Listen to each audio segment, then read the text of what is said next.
Hey everyone, welcome to another edition of Sports Talk.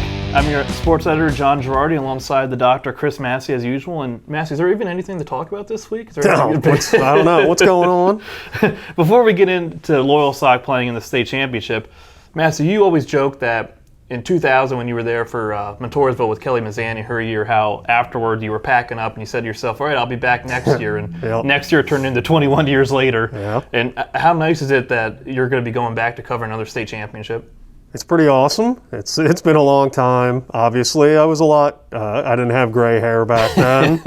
I was young. I had my whole life in front of me, and lots changed since then. But it's pretty exciting. We're neutral observers. We're objective, but come on, we cover these teams all year, and and who doesn't want to cover a team that goes to a state championship, whoever it is in this area? So it's pretty thrilling. I love the job, but when you get to cover something like this, it makes it even more fun. Yeah, I mean, from our perspective, anytime you have a team that we cover make a state run, it's always fun, no matter what. Awesome. I mean, I've been fortunate with a lot of soccer teams to get to Hershey for those games, and it's always just a fun atmosphere to get to cover a state final. So I'm sure basketball is just even more fun to get to cover. It's been a long time, so I can't really remember what it was like back then. But I can't wait. It's going to be exciting. And first boys team in our area since 1999, Williamsport, to get to a state final. First since Montoursville girls in 2000. So it's Loyalsock's breaking down some barriers for sure. Well, let's get kind of right into it. I mean, they beat Math Civics and Sciences 83-70. What was kind of the key for them to get that win? Well, a couple of things. I think going back to the executive education game, another loaded team with Division I prospects. I think Loyalsock has no fear. I always call it they have a swagger to them. They believe they can beat anybody. I don't think it's not cockiness or overconfidence. They just believe in their ability and believe if they do what they do and play their game that they can win. And that goes a long way, especially when you're playing teams like Math, Civics, and Sciences. That's a perennial power.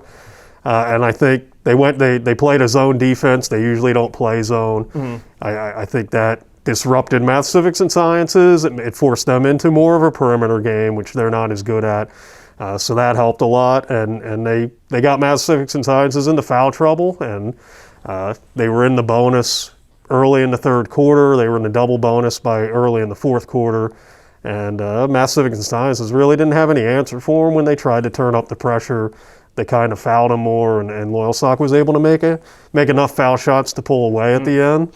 I was watching a live stream for pretty much the whole second half, and it seemed like they were kind of getting a little bit under Math, Civic, and Sciences' skin. Yep. And there was, I think, 2 technical fouls at some point there in the second half, and it seemed like they kind of just got them rattled, and that was kind of the last thing you can afford to do against a team like Loyalsock, which is just, especially like that, when they were just hitting everything they kind of can put up.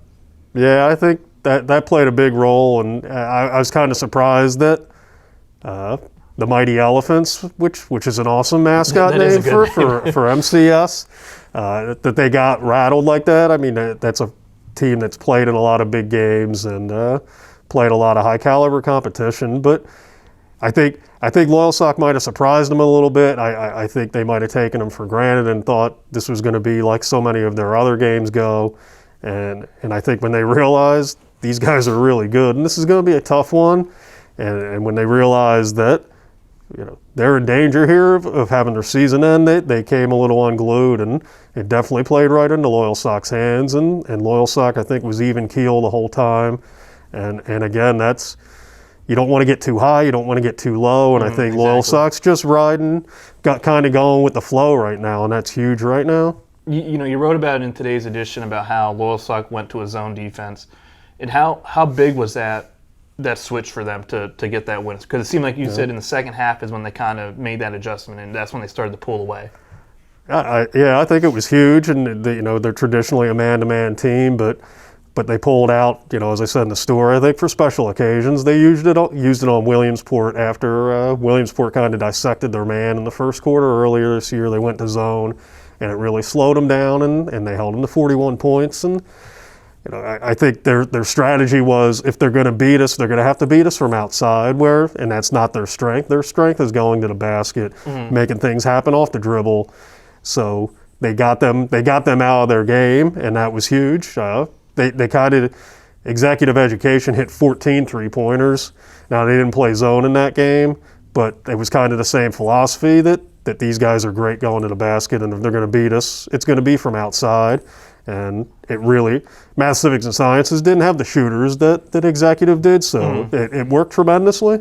And I mean, obviously, you have the Ali brothers at Loyalsock, you have Eli Gare, but, you mentioned in your story today in Thursday's edition about how Dom Jennings kind of just was just playing, great basketball against them in the semifinals. Kind of talk a little bit about Dom and what he kind of brought to Loyalsock in that game.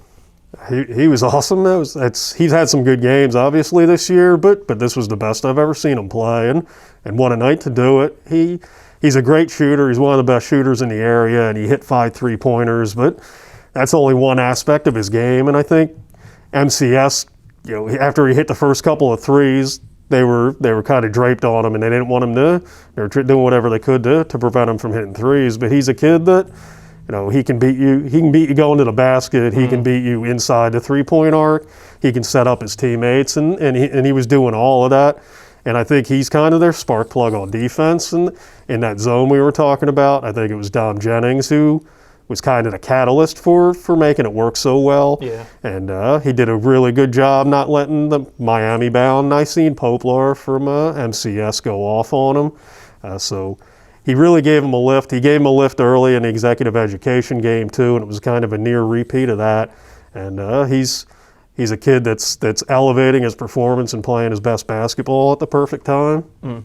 You have a story in Friday's edition about Ron Enzinger and how he wants to get. How this is kind of the one thing missing on his resume. I mean, he has 1,065 career wins.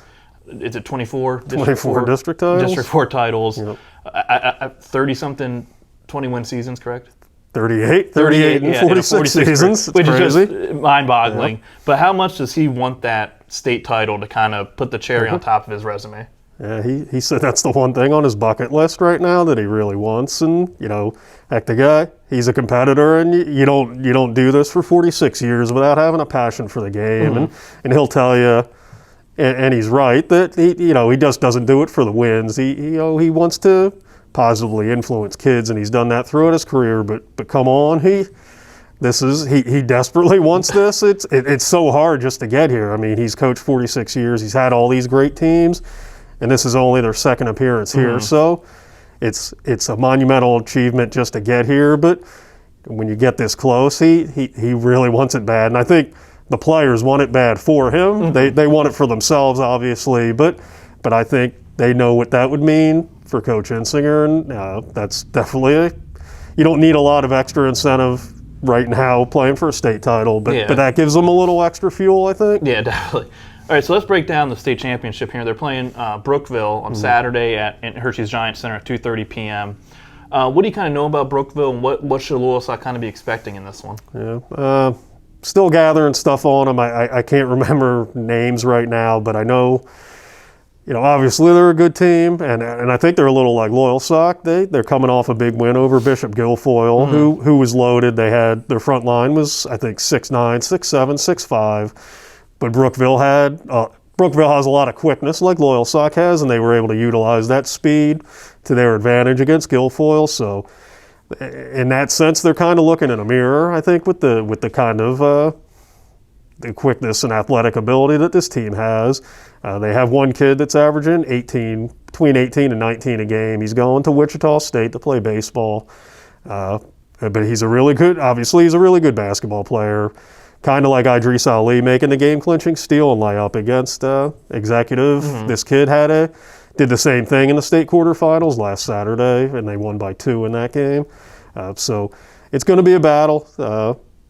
I think Brookville kind of has a chip on its shoulder too, like Loyalsock does, because I think they were a team that got overlooked coming into states. They have a lot to prove.